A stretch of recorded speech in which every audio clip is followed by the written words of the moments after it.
बिस्मिल्लाहिर्रहमानिर्रहीम, अस्सलाम वालेकुम। लाइव डॉक्टर शाहिद मसूद के साथ मैं हूं सुमेरा सलीम। नाज़रीन, फौजी अदालतों ने सारे 9 मई में मुलव्वस मुजरिमान को सजाएं सुना दी, जबकि दूसरी जानिब चीफ जस्टिस साहब की सरबराही में जुडिशल कमीशन का अहम इजलास हुआ, जिसमें सुप्रीम कोर्ट के आईनी बेंच को 6 माह के लिए तौसीह दे दी गई है। इसके अलावा भी दीगर मौज़ूआत पर आज हम गुफ्तगू करेंगे। स्टूडियो में हमारे साथ मौजूद हैं डॉक्टर शाहिद मसूद। अस्सलाम वालेकुम डॉक्टर साहब। डॉक्टर साहब, मदारस रजिस्ट्रेशन के मामले पर ब्रेक थ्रू हुआ है। हुकूमत ने जो है मौलाना फजल रहमान साहब के जो मुतालबात थे उनको तस्लीम कर दिया है। ये मुज़ाकरात और मामलात आपस में होते रहें, जारी रहें तो बेहतर है। आज वो जो 9 मई की सज़ाएं भी सुनाई गई हैं, लेकिन ये है कि साथ मुज़ाकरात भी हो रहे हैं। मेरी हुकूमत के लोगों से, मुस्लिम लीग नून के भी चंद शख्सियात से बात हुई, पाकिस्तान पीपल्स पार्टी के लोगों से भी बात हुई, तो वो जो है वो उनके पास फ़िलहाल कोई जवाब इस बात का है नहीं, कोई वाज़ेह ना ही तहरीक इंसाफ के पास है कि क्या मुज़ाकरात होंगे तो उसमें या ये कि वो जो सिविल नाफरमानी, वो जो बाहर से पैसा ना, वो जो बात चल रही, तो उसके ऊपर क्या होगा मामला। तो एक क्यासा है, अभी वजाहत इस बात की कोई भी नहीं कर रहा कि भाई होंगे। वो ज़राए हैं ना, बस ज़राए बाखबर ज़राए मोतबर ज़राए, मतलब इस हवाले से चल रहा है सारा मामला गुम का। तो ये इस्तेकाम बहुत ज़रूरी है हमारे, और पॉलिटिकल इस्तेकाम तो आएगा तो माशी इस्तेकाम आएगा, माशी इस्तेकाम आएगा तो सिक्योरिटी ठीक हो, मतलब वही बातें मैं बात कर रहा हूँ। तो देखें ये आगे अगले चंद दिनों में। लेकिन मैं आपको सिर्फ एक बात ही बताऊँ कि इससे ज़्यादा शायद हमें अब जो इस वक्त जो दिन है, ये जो अगले चंद हफ्ते हैं या दिन हैं, हफ्ते तो लंबे, जो घंटों और दिनों का हिसाब इस जो हालात हैं दुनिया के, इससे ज़्यादा शायद ही कभी हमें भरपूर इस्तेकाम की ज़रूरत है तमाम तर फ्रंट्स के ऊपर। और होता है ना कि बहुत कुछ हो रहा है और बहुत कुछ होने जा रहा है। और पिछले सिर्फ 24 घंटों में ही अगर देखें, 24-48 घंटे या 72 घंटे, तो या 10-12 दिन, 15 दिन, 20 दिन लगा लें, तो एक रियासत तो टूट गई अमलन, और कई हुकूमतें लरज़ गई हैं और गिर रही हैं हुकूमतें। सबसे पहले तो मैं 24-48 घंटों का ज़रा हम रेफर करते हैं ना कि नया क्या हुआ है। पहले तो अफसोसनाक सानिया पेश आया, एक जो कि जर्मनी में हुआ वाक़या, एक टेररिज्म, मतलब वर्स्ट टेररिज्म, और बहुत ही अच्छे प्लेजेंट दिनों में, जबकि वहाँ पर पूरी दुनिया में जो है वो क्रिसमस की तैयारियां हो रही हैं, और बड़ी ख़ूबसूरत ही क्रिसमस मार्केट्स लगती हैं मुख्तलिफ़ शहरों में, काफ़ी हफ्तों पहले लग जाती हैं, जैसे त्योहारों पे होता है हमेशा कि वो सड़कों के किनारे छोटी छोटी जो है वो आर्जी दुकानें बना के और सजा के, और वहाँ पे जो है वो लोग शॉपिंग करते हैं, गाड़ियों के आने की इजाज़त नहीं होती। तो इस तरह के जो है वो पूरी दुनिया में इस तरह के मामलात होते हैं। अब यह है कि मैगडेबर्ग उनका एक इलाका है बड़ा खूबसूरत बहुत, तो वहाँ पे ये क्रिसमस मार्केट जर्मनी में, और क्रिसमस मार्केट जो है ये बर्लिन से कुछ दूर है ये, और लेकिन ये कि इसका बड़ा हिस्टोरिकल टाउन है ये, और वहाँ पर ये टेररिज्म जो है ये हुआ, और बड़े अजीब अंदाज में हुआ कि एक स्याह रंग की BMW गाड़ी जो है वो जो वहाँ पे लोग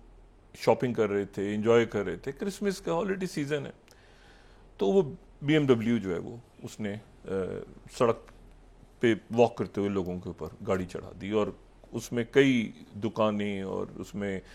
जो लोग जा रहे थे, फैमिलीज, ये वो, उनको कुचल दिया। अब वहाँ पर जो सूरत हाल ये बनी कि 5 की तो स्पॉट पे डेथ हो गई, उसमें एक बच्चा भी है, और 40 के करीब जो हैं वो क्रिटिकल हैं लोग, क्योंकि गाड़ी कुचलती हुई आगे ले गया फिर वो बंदा। और उसके बाद जो कुछ 200 के लगभग ऐसे हैं जो ज़ख्मी हुए हैं मजमूई तौर पर। और ये तालिब अब्दुल मोहसिन, ये 50 साल इसकी एज, और ये जो है ये आप समझें कि ये साइकेट्रिस्ट और ये 2006 में सऊदी अरेबिया से इसका ताल्लुक़, लेकिन सऊदी अरेबिया से कोई सच मतलब वहाँ इसका बड़ा ड्यूबियस सा रिकॉर्ड है। तो ये जो है ये सऊदी अरेबिया से इसका ताल्लुक़, और ये 2016 में इसने जाके वहाँ पे असाइलम ले ली जर्मनी में। इसकी असाइलम अप्लाई पहले की हो गई 2016 में। इसने जो है, अच्छा सऊदी अरेबिया ने गालिबन इंडिकेट किया था, सऊदी इंटेलिजेंस ने, कि ये कुछ लोग ऐसे हैं जो कि हमारे पासपोर्ट होल्डर्स हैं, हमारे सिटीजन्स हैं, लेकिन ये टेररिज्म के अंदर इन्वॉल्व हैं। सऊदी अरेबिया की तरफ से बहुत सख्त इसको कंडेम भी किया गया। अफसोस का पूरी दुनिया में बहुत इस पर अफसोस है कि क्रिसमस सीजन पे ऐसा वाक़या पेश आया। लेकिन इसमें एक बात बड़ी अजीब है। वो बात अजीब सी ये है कि ये है तो मुसलमान, मतलब ये इसको यानी ये मुसलमान इंतहा पसंद नहीं है, बल्कि इसके ख्यालात बड़े अजीब निकले हैं। ये मुसलमानों के खिलाफ है, और इसने वहाँ पर जर्मन, इसकी जो सोशल मीडिया की जो इसने पोस्टें लगाई हुई हैं वो ये हैं कि जर्मन हुकूमत जो है वो एक इसके जहन में कंस्पिरेसी है कि जो जर्मन अथॉरिटीज़ हैं वो मुसलमान जो बाहर से इमिग्रेंट्स हैं उनको आने की इजाज़त दे रही है ताकि यहाँ पर एक मुसलमान रियासत कायम हो जाए जर्मनी में। और ये प्रो इसराइल और बहुत ज़्यादा एंटाई मुस्लिम है। अच्छा, कुछ लोग कह रहे हैं कि इस्लाम छोड़ भी चुका है ये, क्योंकि इसकी जो सोशल मीडिया पे जो गुफ्तगू है इसकी वो इस्लाम से रिलेटेड नहीं है। और वो जो है वो जाहिर है कि टेररिज्म तो टेररिज्म है। अब मैं ये भी नहीं कह सकते कि क्रिश्चियन है मुसलमान है, एक पागल आदमी है, लेकिन साथ ही माहिर नफ्सियात का काम भी कर रहा है, वहाँ पे साइकेट्रिस्ट भी है। इसको गिरफ्तार कर लिया वहाँ पे टेररिज्म चार्जेस में। मतलब बहुत ही सैड इंसिडेंट है। और इसको इसलिए लेकिन जो है वो वहाँ पे इसकी जो हमदर्दियाँ हैं वो ग्रेजुअली वहाँ पे AFD पार्टी जो है, AFD पार्टी जो कि राइट विंग की दाएं बाजू की पार्टी है, उसके साथ इसकी हमदर्दियाँ हैं, जो कि एंटी इमिग्रेंट है, यानी जो इमिग्रेशन के खिलाफ राइट विंग पार्टी है, उसके साथ इसकी हमदर्दियाँ हैं। और इसको बहरहाल पुलिस ने गिरफ्तार कर लिया। लेकिन उसके साथ ही और कुछ भी हो गया है जर्मनी में, और वो ये हुआ है कि जो इलॉन मस्क हैं, जो कि जाहिर है अब बहुत एक उनकी इंपॉर्टेंट उनकी पोस्ट बड़ी इंपॉर्टेंट है जिस जगह पे वो हैं,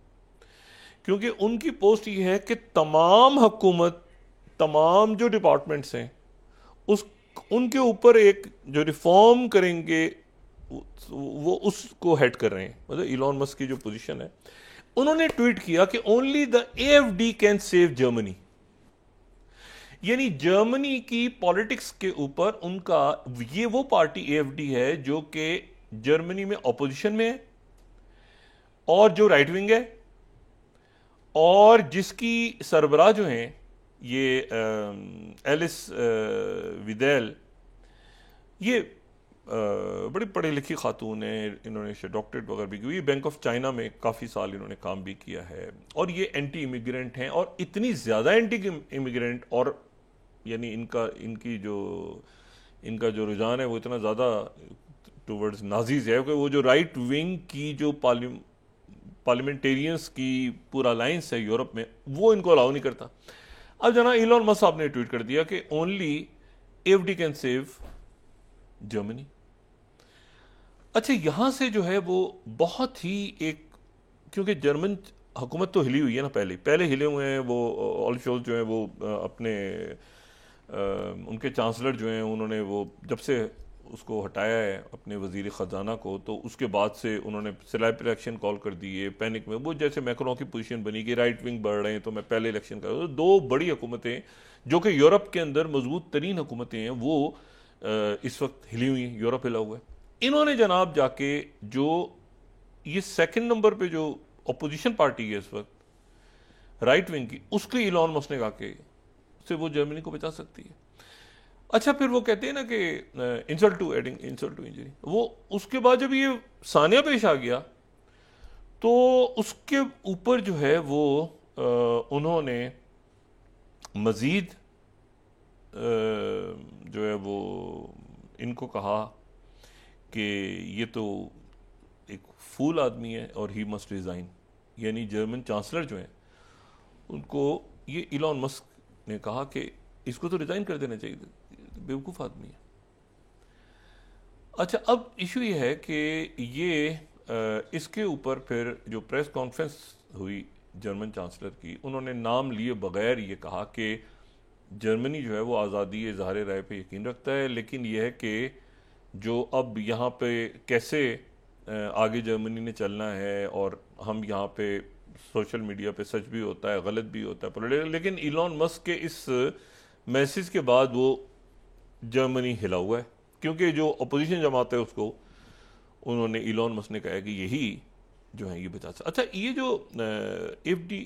पार्टी है इसके बारे में जो जर्मन इंटेलिजेंस है, ये अब बड़ी अजीब तरफ दुनिया। जर्मन इंटेलिजेंस ने कुछ अर्से पहले ये रिपोर्ट दी थी कि ये जो है ये एक इसमें एक्सट्रीमिस्ट हैं और जो कि ख़तरा है मुल्क के लिए, और ये और सारा वो उनके बारे में रिपोर्ट दी अमेरिकन ने कहा। और ये पॉपुलर, मैंने कहा ना सेकंड पॉपुलर पार्टी है, और हो सकता है कि अगली चांसलर ये आ जाए, और इनको इलॉन मस्क ने इंडोर्स कर दिया अमेरिका में। ये जो है ये ईयू के हक में है, यूरोपीय यूनियन की सपोर्ट करती हैं, लेकिन ये कहती हैं कि जी जो छोटी गरीब मईशतें हैं जैसे ग्रीस वगैरह, यूनान वगैरह, उसको यूरोपीय यूनियन में नहीं होना चाहिए। और ये इमिग्रेंट्स के बहुत खिलाफ है कि वहां से इमिग्रेंट्स को निकाला जाए, जो बाहर से लोग आए हुए हैं, जिन्होंने पनाह ली हुई है, पासपोर्ट लिया हुआ है, और वो यहां से निकले। और ये दोहरी शरीयत पे यकीन नहीं रखती, ये कहती हैं कि शरीयत तो एक ही मुल्क की होती है, एक आदमी दो मुल्कों का कैसे शहरी हो सकता है। मतलब इनका जो पॉइंट ऑफ व्यू है वो कहती हैं कि ये और ये जो एक मुल्क के भी हैं यहाँ के भी हैं, इनको भी निकाला जाए। तो ये जो है ये इनको जनाब इलॉन मस्क ने इंडोर्स कर दिया, और जर्मनी के अंदर एक क्राइसिस खड़ा, हुकूमत हिल गई ना, क्योंकि जब आप वहाँ की एक पॉपुलर पार्टी जो कि दूसरी पॉपुलर पार्टी है और जिसकी वजह से वो सारा एक वेव आई हुई यूरोप में, उसको अमेरिका इंडोर्स कर दे या इलॉन मस्क इंडोर्स कर दें, तो फिर एक सूरत हाल अजीब सी हो जाती है ना कि दावतनामा भी उनको जाएगा, ये भी होगा, तो एक वहाँ पे। दूसरा ये हुआ है कि उधर वो अभी तक जस्टिन ट्रूडो उस शॉक से बाहर नहीं आ सके, जो शॉक एक्चुअली ट्रंप गवर्नमेंट की तरफ से उनको लगा ना, उनकी वो चली गई। उन्होंने कहा 51वीं 51st स्टेट होना चाहिए कनाडा को, और जो है वो कनाडा का गवर्नर बन जाना चाहिए जस्टिन ट्रूडो को। अब समझ ही नहीं आ रही कि वो उसको जवाब दें, कैसे दें, क्योंकि मतलब है कि ये जो टीम आई है डोनाल्ड ट्रंप की, ये दे मीन बिजनेस। मैं कुछ अर्से पहले अभी बाहर था, तो मैं एक कॉन्फ्रेंस में वहाँ पे एक जगह पे मेरी इलॉन मस्क जो है उनकी टीम से मुलाकात होगी। अच्छा, वहाँ पर वो टीम जो है उनकी कहते आई एम इलॉन मस्क, मतलब वहाँ पर आप मिले ना तो वो उस तरह से अपने आप को, जैसे शर्ट्स वगैरह उनकी खास ना कि I am Elon Musk, I am Elon Musk. तो वहाँ पे जो है वो बहुत ज़्यादा चार्ज्ड उनकी टीम। मुझे ये मैं इलेक्शंस के बाद अभी कुछ अरसे पहले की बात कर रहा हूँ, चंद दिन पहले, तो मुझे इलॉन मस्क की टीम के बड़े उनके साथ काम करने वाले लोग उस जगह, एक्चुअली शायद इलॉन मस्क ने खुद भी आना था, वो नहीं आए, लेकिन उनकी टीम के पे लोग आ गए थे और काफ़ी उनकी बात। एनीवे, तो मैं आपको बता रहा हूँ कि वो रियली मीन बिजनेस। और मैं ये सिर्फ ये देख रहा था कि यूरोप में ये इत्तेफाक से दो जगहों पे दो शहरों में इस टीम से मुलाकात हो गई, ये दो कॉन्फ्रेंस, दो इवेंट्स थे, तो वहाँ पे तो मैं ये देख रहा था कि वहाँ यूरोप में इलॉन मस्क को जहाँ पर यह है कि पसंद नहीं किया जा रहा, वहाँ पर बहुत ज़्यादा लोग ये इलॉन मस्क की टीम के साथ मौजूद थे। और इलॉन मस्क की जो टीम है उनके साथ उनके मतलब बाकी भी वहाँ पे जाहिर है कि बिग टेक जो हैं वो जाइंट्स आए हुए थे, लेकिन इलॉन मस्क जो है उनको अब वो चूँकि पोजीशन में ऐसी पोजीशन में आ गए हैं कि जहाँ पर वो तो इलॉन मस्क को बहुत ज़्यादा उनकी फेवर में जो है वो मुझे लोग नजर आए, उनकी टीम के, खुद वो नहीं थे लेकिन उनकी टीम के, क्योंकि सब इलॉन मस्क अपने आप को इंट्रोड्यूस करते, आई एम इलॉन, ये उनका एक तरह से आप समझ लें कि वो एक तरह से स्लोगन सा उनकी टीम के मेंबर्स का था। दूसरा ये हुआ है कि तो उधर वो एक तो झटका लगा हुआ है, उधर से जस्टिन ट्रूडो ने अपनी कैबिनेट हटाई है, वो लोग वो चेंज किए सारे, लेकिन वो झटके से बाहर नहीं आ पा रहे अभी तक कि उधर क्या होगा। दूसरा ये जर्मनी के अंदर उन्होंने एक तो ये टेररिज्म का इंसिडेंट हुआ है, ठीक है ना, और ये बंदा जो है ये उलट बात है कि ये जो है ये कहता है कि मैंने इसलिए मारा है जर्मन्स को क्योंकि ये यहाँ पे इमिग्रेंट्स को अलाउ कर रहे हैं, मतलब ये एक अजीब सी बात है। तो ये जो और मासूम उसमें लोग क्रिसमस हॉलीडेज, क्रिसमस मार्केट जो एनीवे अच्छा, साथ ही क्या हुआ है कि इलॉन मस्क जो है उन्होंने एक और काम किया है, और उन्होंने काम ही किया है कि उन्होंने जो बरतानिया में एक बड़ी सियासी जमात है, और उसको बड़ी तो नहीं लेकिन वो इस लिहाज से ये जो निजल फराज की जो पार्टी है यानी बड़ी सेंस में है कि वो ये ब्रेक्सिट की हामी है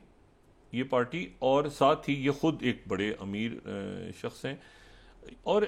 जो टोरीज को इन्होंने बड़ा डेंट पहुंचाया, लेबर के ज़ाहिर है ये बिल्कुल अगेंस्ट हैं, और ये जो है ये जो रिफॉर्म यूके पार्टी उसको ये हेड करते हैं। पार्लियामेंट में इनके लोग मौजूद हैं, लेकिन 5-6 इनके एमपीज हैं, और ये कहते हैं कि यहां इमिग्रेंट्स को होना किसी बांग्लादेशी, श्रीलंकन, पाकिस्तानी नजात, कोई सोमालिया का, कोई किसी दूसरे मुल्क का आदमी बरतानिया में नहीं होना चाहिए, उसका वजूद नहीं होना चाहिए, ये दोहरी शहरियत और ये सब। अब जनाब इनकी मुलाकात हुई वहां पे इलॉन मस्क के साथ, और ये डोनाल्ड ट्रंप से इनकी मुलाकात हुई, और उसके साथ ही फिर ये हुआ कि इनके बारे में ये मामला चला कि जी इनको जो है वो शायद 100 मिलियन जो है डॉलर्स की इनको इलॉन मस्क की तरफ से इनको डोनेशन दिया जा रहा है। अच्छा, अब ये जो है ये है इस वक्त, ये मैंने आपसे पहले कहा था, उस दिन भी मैं कह रहा था ना कि ये अब बड़ा टैक्टफुली इनको चलना है जो लेबर पार्टी की हुकूमत है बरतानिया में, क्योंकि इनको पसंद नहीं करते डोनाल्ड ट्रंप। और ये जब आए थे तो ये उस वक्त इन्होंने इनके एमपीज ने बड़ा स्टेटमेंट्स वगैरह दिए थे उनके बारे में, डोनाल्ड ट्रंप के बारे में। ट्रंप भूलता नहीं है, ये मैं आपको बताऊं, ट्रंप और उनकी टीम के जहन में एक एक शख्स का नाम है कि किस शख्स ने क्या किया था। उसकी वजह यह है कि चूंकि ये टेक्नोलॉजी को हैंडल कर रहे हैं ना, तो इनके पास डाटा है, मतलब डाटा से मुराद इनके पास ट्वीट्स नहीं है कि किसने क्या ट्वीट किया, इनके पास प्रॉपर डाटा है। डाटा मीन्स के डाटा, ठीक है ना, व्हाट्सएप कॉल से लेके ईमेल से, इनके पास बहुत कुछ है। ये जो आपके लार्ज लैंग्वेज मॉडल्स बना रहे हैं और सारा कुछ कर रहे हैं। अब ये कि ये तो दे नो वेरी वेल कि क्या हो रहा है पूरी दुनिया में। इनको जाकर बताए ना कि ऐसा नहीं जी हम तो यूं कहते, तो ठहर जाओ यार, वो जो आप सोचते भी हैं ना तो वो सोचना, इनको कैमरे और ये जाइंट्स हैं, ये गुरुज हैं बिग तो इनको जो है ना वो इतनी आसानी से आप कन्विंस भी नहीं कर सकते कि जी मैं तो ये कहना चाह रहा था, मैं तो यूं सोच रहा था, मैं तो ये कह रहा था, वो एक मिनट, या कोई ट्वीट अपना डिलीट कर दे तो उनको नहीं मिलेगा, मतलब एक अजीब सी बात है। अब सूरत हाल ये बनी कि इन्होंने जनाब तो लेबर पार्टी इनके अगेंस्ट रही ट्रंप के, ये उस चीज़ को ट्रंप टीम नहीं भूली। इन्होंने जनाब अब क्या किया कि इन्होंने वो जो रिफॉर्म यूके पार्टी है, रिफॉर्म यूके पार्टी का कहना यह है कि हम ऐसी जगह पे खड़े हैं। अच्छा, वो ब्रेक्सिट के हामी है, ये जो रिफॉर्म यूके पार्टी है ये ब्रेक्सिट की हामी है, और इन्होंने जो है वो उसके साथ ही जो है वो उनका ये कहना है कि अगर हमें सपोर्ट मिले, हमारे अवाम में इतनी पेनिट्रेशन है सब कुछ, और जो माहौल चल रहा है सारा, तो अगला इलेक्शन हम जीत सकते हैं और हम अपनी गवर्नमेंट बना सकते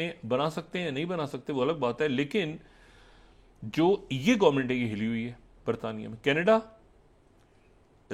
उसके बाद जर्मनी, और उसके बाद जो है ये बरतानिया। अच्छा, ये अब इसमें जो है वो गार्डियन ही कह रहा है E27 could 100 million of Elon Musk money general election for reform UK, E27 line, ठीक है, कि क्या 100 मिलियन का जो डोनेशन है, ये इलॉन मस्क उनके साथ खड़े ना, ये हैं उनके साथ, तो क्या ये रिफॉर्म यूके आ जाएगी उसके नतीजे में। अच्छा, पिछले महीने जो है ना, जब ये आए थे इलॉन मस्क, तो इलॉन मस्क ने आने के बाद जो है वो ये कहा था, ये मैं पॉलिटिको कोट कर रहा हूँ क्योंकि ये सेंसिटिव जुमले हैं, तो इसलिए उसी तरह से जुमला आए तो बेहतर है। उन्होंने, इलॉन मस्क ने कहा था E28 स्लाइड ब्रिटिश एमपीज को कि I will someone you actually, ठीक है ना। और ये जो है ना, ये इलॉन मस्क ने, यहाँ पे हुआ था कि जी कमेटी जो है वो हिल गई थी पूरी, का अजीब रिस्पॉन्स था, लेकिन उन्होंने कहा था I will someone you actually. अच्छा, और फिर उसके बाद वॉल स्ट्रीट जर्नल ने आज ये कहा है कि Elon Musk shook up US politics, will the UK be next. अच्छा, कनाडा तो वैसे ही हिल गया ना, कनाडा तो अपनी जगह पड़ा। ये जर्मनी में जो उन्होंने ये सारा सिलसिला किया है, तो ये तो एक ऐसा है जिसके ऊपर वो जाहिर है कि जो जर्मन्स हैं वो इसके ऊपर कोई जवाब ही नहीं दे पा रहे, और जवाब अगर नहीं वो दे पा रही उनकी हुकूमत, तो वो फिर मतलब मैंने आपसे कहा ना कि वो उनके चांसलर ने भी ये कहा कि जी देखें, सच नहीं बोला, ज़रूरी नहीं कि सच हो और सियासत में या गोल मोल करके उनके, बल्कि जिन वज़ीर ख़जाना को उन्होंने हटाया था कुछ दिन पहले, उन्होंने खुल के बात की कि जी हमारी मुल्क के अंदरूनी सियासत में हिस्सा नहीं, आपको बात नहीं करनी चाहिए। लेकिन वो जाहिर है कि एक सियासतदान है, वो उनके तो नहीं, असल तो हुकूमत होती है ना, हुकूमत कोई बात करे। कनाडा की हुकूमत जवाब नहीं दे पाई, जर्मन हुकूमत जवाब नहीं दे पाई उस तरह का, और बरतानिया की हुकूमत जो है वो इस वक्त ये देख रही है कि ये हमारा जो रिफॉर्म पार्टी यूके पार्टी है वो उसको डोनेशन शुरू कर दिए उन्होंने, और साथ ही वो ये हर थोड़ी दिन बाद इलॉन मस्क कहने के विल समन यू एक्चुअली, ठीक है। तो अब उसमें ये है कि वो उनका भी इस तरह का स्टेटमेंट आया कि जी हम फॉरेन डोनेशंस के ऊपर देखेंगे, सियासतदानों को आगे पीछे, वो इस तरह कोई रूल हमारा होना चाहिए। लेकिन इलॉन मस्क का कोई नाम नहीं ले रहा, ना कोई ट्रम्प एडमिनिस्ट्रेशन का नाम ले रहा है गवर्नमेंट, यानी सिटिंग गवर्नमेंट में, ना ही कोई अपोजिशन में ले रहा है। बल्कि अपोजिशन जो है उनकी, यानी जो टोरीज हैं, वो तो अपने ताल्लुकात बेहतर करने के चक्करों में ट्रम्प, क्योंकि ट्रम्प दौर में वही थे, ये लेबर तो बहुत अरसे बाद आई है ना, तो ट्रम्प को इंगेज नहीं किया हुआ इन्होंने पहले। तो 3-4 हुकूमतें तो अभी आने से पहले पहले हिली हुई हैं, और मजीद हिलेंगी अभी, ये भी मैं आपको बता दूं, मजीद झटके अभी इसके जो झटके अभी और मुल्कों तक पहुंचेंगे बहुत जल्द, ठीक है ना। अब कौन से मुल्क होंगे ये अलग बात। अच्छा, उधर जो है यहाँ पे तो यूरोप में तो ये, यानी जो आप समझ लें, यूरोप तो नहीं, लेकिन ये कि अमेरिका के इत्तेहादी ममालिक में ये अभी इस वक्त सारा ऊपर नीचे हो गया। जर्मनी, कनाडा, यूके, 3 जगहों पे वो ऑपोजिशन। तो कनाडा में तो एक्चुअली उन्होंने हिला दिया ना जस्टिन ट्रूडो को, कि वो मतलब है कि अब वो पता नहीं रिज़ाइन करते हैं, रहते हैं अपनी जगह, अपनी पार्टी के अंदर उनके मुखालफत खड़ी हो गई है इस बात पे कि तुमने जवाब क्यों नहीं दिया ट्रम्प को। और वैसे भी उनकी पॉपुलैरिटी के ग्राफ तो देखते हैं कि वो सर्वाइव कर पाते हैं कि नहीं, रिज़ाइन करते हैं, चले जाते हैं, क्या होता है। अजीब सा वहाँ पे एक पॉलिटिकल टर्मोइल खड़ा हो गया है कनाडा के अंदर। लेकिन जो जर्मनी में हुआ है ना, ये तो बहुत ही अजीब है कि only AfD can save Germany. अच्छा, फिर उसके बाद जो है वो ये वहाँ पे वाकया पेश आया, तो ये जो है ये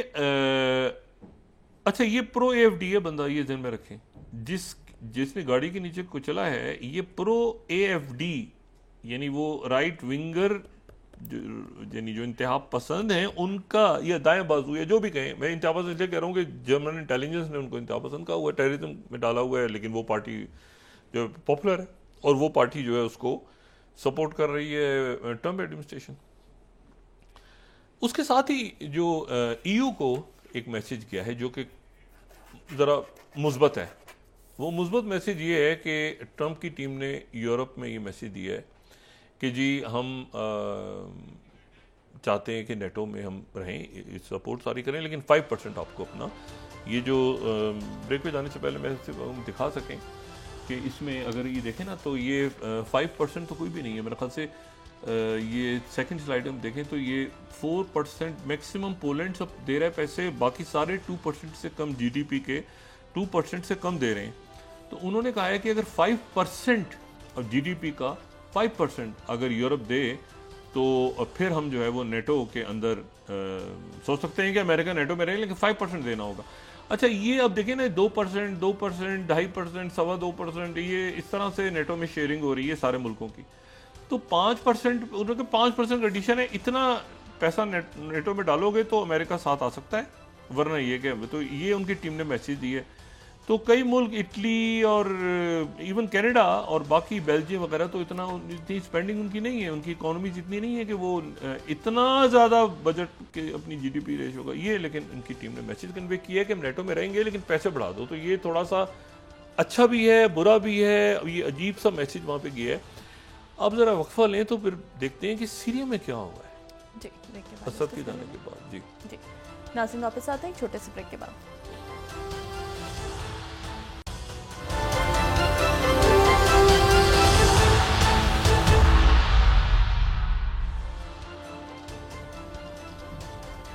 वेलकम बैक नाज़रीन। डॉक्टर साहब, आज जुडिशल कमीशन के इजलास में सुप्रीम कोर्ट के आईनी बेंच को 6 माह के लिए तौसीह दे दी गई है।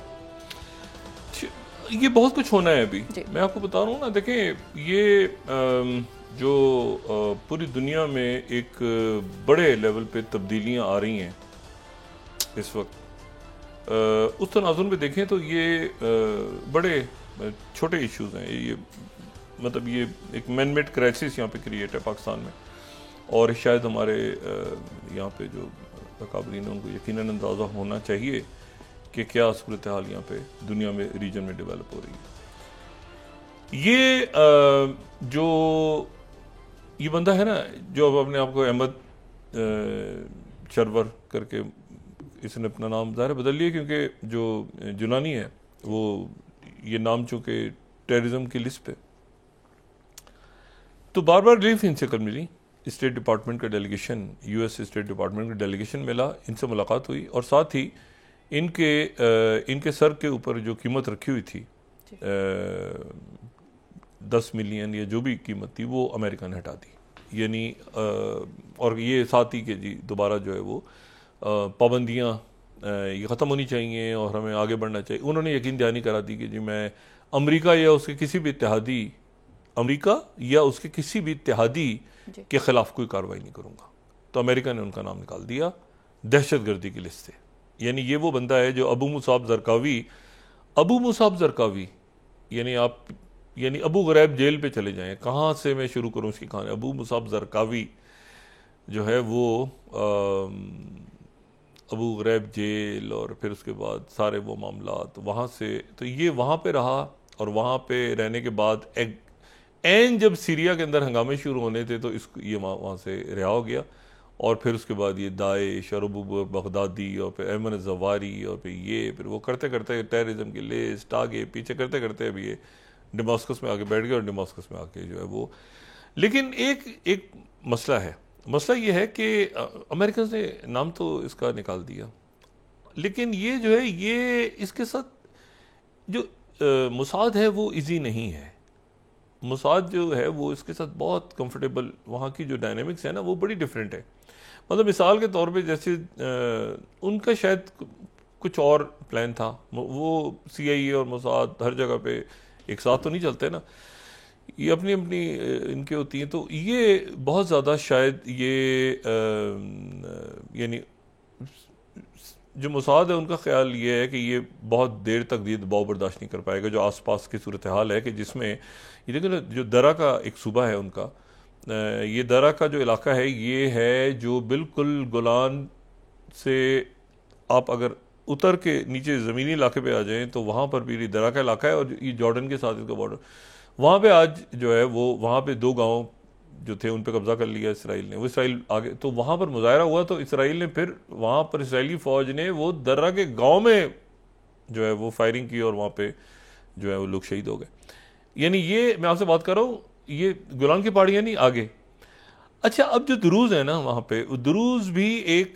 गुमगुम कैफियत में है कि इस वक्त हम ये मुकम्मल तौर पे उधर जाएं, इधर जाएं, आगे जाएं, उधर जाएं। और जो टर्की है उसकी तरफ से भी आज ये एक मैंने बताया एक खामोशी सी इस वक्त चाहिए हुई है, क्योंकि जैसे ही इस बंदे के से मिल के इसके ऊपर हाथ रख दिया स्टेट डिपार्टमेंट ने कि भाई हमने इसका नाम निकाल दिया है, और जिसने यहाँ पे वो भी ज़ाहिर अपना डिप्लोमेटिक मिशन स्टार्ट कर रहा है अमेरिका दोबारा, और साथ ही कई मुल्कों ने खोल भी दिए है। कुछ मुल्क मेरे ख्याल से तकरीबन सारे ही मुल्कों के वहाँ पे थे डिप्लोमेटिक मिशंस, लेकिन यह है कि वो इस पूरे सिनेरियो में वो जब जंग हो रही थी तो उन्होंने निकाल लिए थे, तो वो सब खुल जाएंगे दोबारा।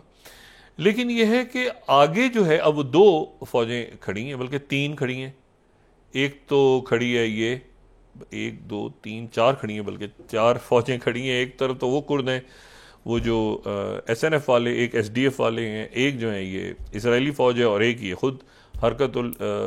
जो तहरीर शाम है, जिसके अंदर आगे जाके बगावत हो जाएगी। ये मेरा मतलब मेरा अपना अंदाज़ा है, और थोड़ा सा जितना इन इलाकों में घूमा, इसके अंदर बगावत हो जाएगी। और उसकी बगावत की मैंने आपको वजह ये बताई थी कि इसमें चेचेंस हैं और इसमें दूसरे मुल्कों से लोग हैं, और वो मुल्कों के लोग हैं जो कि इस वक्त ये बड़ा कॉमन होता है, उसने उसको मार दिया, उसने उसको मार दी, ये इस तरह के ग्रुपों में चलता रहता है। तो ये आगे ये इसकी सिक्योरिटी अब कौन करेगा, तो इसकी सिक्योरिटी मुझे नहीं पता इसको कौन से लोग कर रहे हैं, ये जुलानी साहब की, लेकिन ये कि ये अंदर अभी यहाँ पे एक फड्डे, बहुत सारे फड्डे खड़े हैं। उसकी वजह यह है कि देखें, ये जो बात हुई है ना कि यूरोप के अलावा किसी से गैस नहीं लेगा, यूरोप सिर्फ गैस लेगा तो अमेरिका से लेगा, वरना उसको उस पर टैरिफ लगा दिए जाएंगे। कल की ये स्टोरी कितनी बड़ी स्टोरी है कि भाई मिडिल ईस्ट के मुल्क हैं सारे, और रशिया है, और बाकी हैं, कतर है, मतलब, और आपने अगर गैस लेनी है तो सिर्फ आपने LNG और ऑयल जो है अमेरिका से लेना, वरना टैरिफ। ये कल एक बात हो गई। अब वो सारे प्रोजेक्ट रुक गए, यानी सब रुक गए ना एक जगह। एक यूरोप भी रुक गया कि 1 मिनट ठहर जाए भाई, ज़रा 1 मिनट यार, हमारी तो कतर से बात हो रही है, तुम्हारी उससे बात हो रही है, टर्की से हो रही है, एक जगह रुक जाओ। इसलिए क्योंकि वो उनका स्टेटमेंट आ गया कि टैरिफ हम लगा देंगे सब पे अगर आपने नहीं किया। ये अभी खामोशी चाहिए हुई है। अच्छा, इसी दौरान खूब जो है ना वो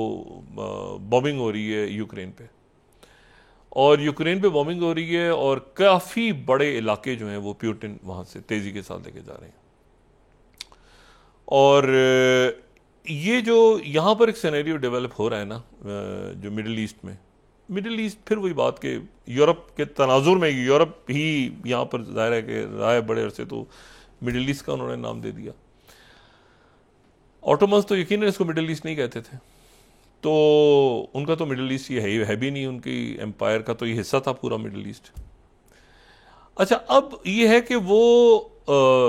जो यानी यूरोप जो है वो गैस नहीं ले सकता, किसी और मुझसे गैस लेगा तो टैरिफ आ जाएंगे। अब कहीं हिला हुआ है जापान, क्योंकि जापान से भी जो है वो जापान का भी जापान के मैंने कल भी आखिर में बात की थी ना कि उनके प्राइम मिनिस्टर को जो है बेचारे, एक तो वैसे ही उनकी हुकूमत बुरानों का शिकार, फिर उन्हें गोल्फ खेलना नहीं आता, और उनसे भी बहुत ज़्यादा कि भाई ये पैसे दो तो तुम्हारी हिफाजत करेंगे, वरना क्या, मतलब क्या। और ताइवान के बारे में तो पहले उनकी आ रहा है मुख्तलिफ। अगला प्रेशर आना है। अगला प्रेशर जो है वो कहाँ आना है ये नहीं पता, कि मशरिक़ वस्ता की जो उसका सिनेरियो है और कॉम्प्लेक्स इसलिए हो गया है कि यहाँ पे हूतीज़ ने तकरीबन बारिश कर दी आज दोबारा। कल इसराइल की तरफ से अटैक्स हुए थे उनकी 3 बंदरगाहों पे, उन्होंने आज बारिश कर दी है दोबारा हूतीज़ ने मिसाइलों की, जो एन तल अवीव पे गिरे हैं। तल अवीव पे भी, सेंट्रल, उधर आगे पीछे उनके वो पूरा जो उनके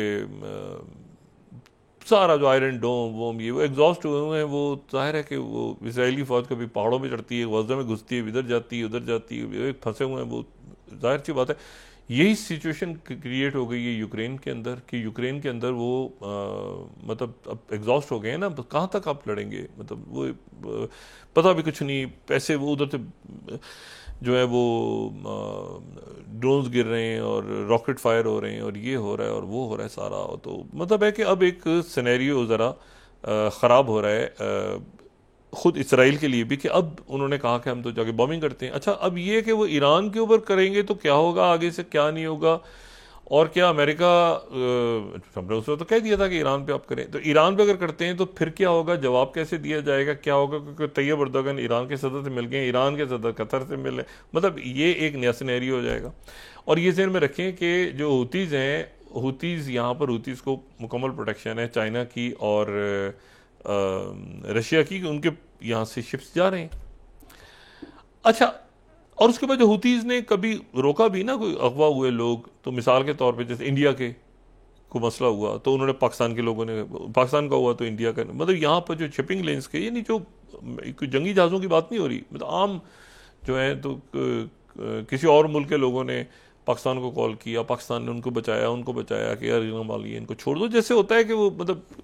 शिपिंग लेन्स हैं तो भाई एक फड्डे में बीच में आए हुए हैं। लेकिन ये है कि उन्होंने आज जो है वो यलगार कर दी इसराइल पे दोबारा, और इसराइल का फिर डिफेंस सिस्टम फेल हो गया। अच्छा, एक और जगह है जहाँ पर मैं अभी वक्त की कमी है, मैं उस पर बात ज़रा डिटेल में करूँगा, जो ये जो म्यांमार के अंदर एक चीज़ पनप रही है, और पनप ये रही है कि उनकी जो रखीन स्टेट है, रखीन स्टेट उनकी बिल्कुल आप समझ लें कि उनके यानी जो बांग्लादेश के साथ का जो इलाका है उनका, वहाँ पे ये रखीन स्टेट, और वहाँ पे उनकी जो अरखन आर्मी है, वो आर्मी जो कि एक अलहदगी पसंद वहाँ पर एक बड़ी तहरीक चल रही है, उसकी जो हामी है, तो वो वहाँ पर जो है वो ये कुछ 1643 किलोमीटर तवील बॉर्डर है उनका, और रखीन स्टेट उनकी जो है, इसकी लोकेशन बड़ी इंपॉर्टेंट, बांग्लादेश के साथ यहाँ पे ये कनेक्ट होती है। और ये ध्यान में रखें कि म्यांमार जो है वो म्यांमार फिर आगे जाके वो जो मिज़ोरम और मणिपुर और वो सारी रियासतें जो कि 7 सिस्टर्स हैं वो इस तरफ हैं, यानी वो म्यांमार की तरफ हैं, बांग्लादेश की तरफ हैं यहाँ पे। लेकिन ये जो आर्मी है, ये जो जिसने बहुत बड़े इलाके पे कब्जा कर लिया है, यानी वहाँ की जो फौजी जनता है उस जनता से इसकी लड़ाई हो रही है। ये जो आर्मी है इसकी उनकी जनता से लड़ाई हो रही है। एक तो फौजी जनता वो है, ये वो है जो अलहदगी पसंद करो है। इनका जो असर है वो मणिपुर में भी है और मिजोरम में भी है। इन्होंने बड़े इलाके पे और कब्जा कर लिया है,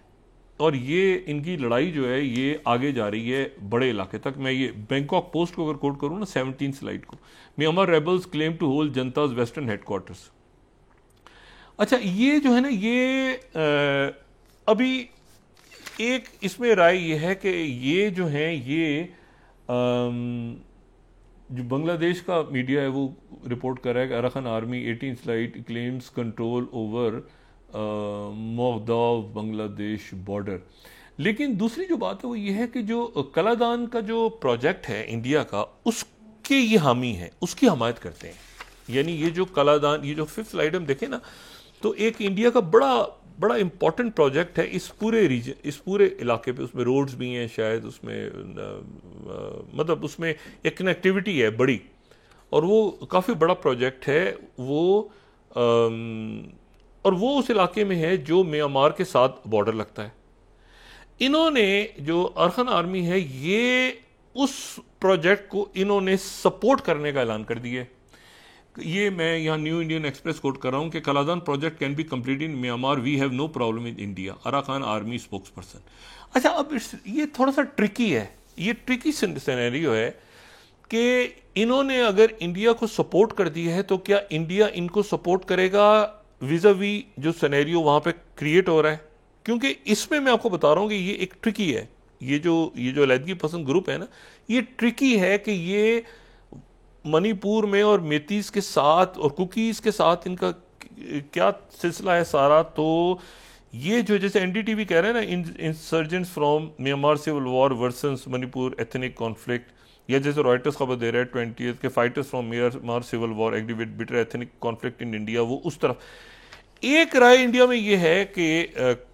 एक राय ये है कि ये इंडिया को फेवर करते हैं, तो ये इंडिया के लिए अच्छे हैं, क्योंकि इंडिया की एक तरह से सपोर्ट वहां पर जो इंडिया मुखालिफ को होते हैं उनको ये काउंटर करेंगे। दूसरी राय ये है कि नहीं, ये जो है इसमें वो ग्रुप्स हैं जो आगे जाके मणिपुर और मिजोरम और वहां पर एक प्रॉब्लम क्रिएट कर सकते हैं।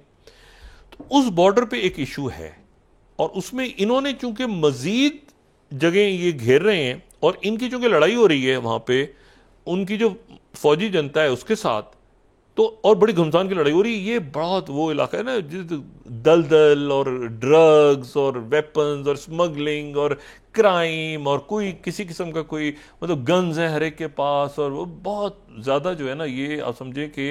यानी लॉलेस किस्म का इलाका है। तो वहाँ पर ये अच्छा, लेकिन इसकी ये इम्पॉर्टेंट है, ये इम्पॉर्टेंट है, क्योंकि ये जो है ये इसके नतीजे में क्या वो रियासतें डिस्टेबलाइज होती हैं, बांग्लादेश डिस्टेबलाइज, वहाँ के कुछ प्रोजेक्ट्स, थाईलैंड कोशिश कर रहा है बीच में, थाईलैंड के बस की बात नहीं है, इसको इनकी सुलह कराना, ये प्रॉपर यहाँ पे ना प्रॉपर खूनरेजी हो रही है इस वक्त। लेकिन यह है कि यहाँ पर देखना ये आने वाले दिनों में कि ये जो पूरा सिनेरियो है इसको डॉक्टर यूनुस कैसे देखते हैं, इसको जो इंडियन प्राइम मिनिस्टर मोदी कैसे देख रहे हैं, उस रीजन में चाइना कैसे देख रहा है, ये बहुत ज़्यादा लड़ाई हो रही है वहाँ पे, और उसके इफ़ेक्ट्स क्या होते हैं उस रीजन में। तो ये काफ़ी ज़्यादा इसमें डेवलपमेंट्स हैं। पोलैंड का दौरा, मैं सिर्फ इस पर क्लोज करूँ, पोलैंड का दौरा नेतन्याहू ने 27 जनवरी को वहाँ पे ये हॉलोकॉस्ट के हवाले से तकारीब होनी थी, तो वो कैंसिल कर दिए, क्योंकि पोलैंड की पुलिस ने कहा कि अगर नेतन्याहू यहाँ पर आया तो उसको अरेस्ट कर लिया जाएगा पोलैंड में, तो वो दौरा कैंसिल हो गया। बहुत कुछ अभी मेरा ख्याल है कि आने वाले दिनों में होना है। पाकिस्तान में सिर्फ ये है कि जितनी जल्दी हम अपनी पॉलिटिकल स्टेबिलिटी को लेकर आ जाएं उतना बेहतर है, क्योंकि पूरी दुनिया में एक टर्मोइल है। जी, बहुत शुक्रिया डॉक्टर साहब। नाज़रीन, के साथ ही आज का प्रोग्राम अपने इख्तिताम को पहुंचा। मुझे सुमेरा सलीम को इजाज़त दीजिए, अल्लाह निगहबान। जी डॉक्टर साहब। 3-4 हुकूमतें हिल गई हैं इस वक्त, और एक रियासत टूट गई है पिछले 15 दिनों में दुनिया में। अपना दोस्तों, रिश्तेदारों, गिरदोनवाह के लोगों का सब ख्याल रखिएगा। अल्लाह हाफ़िज़।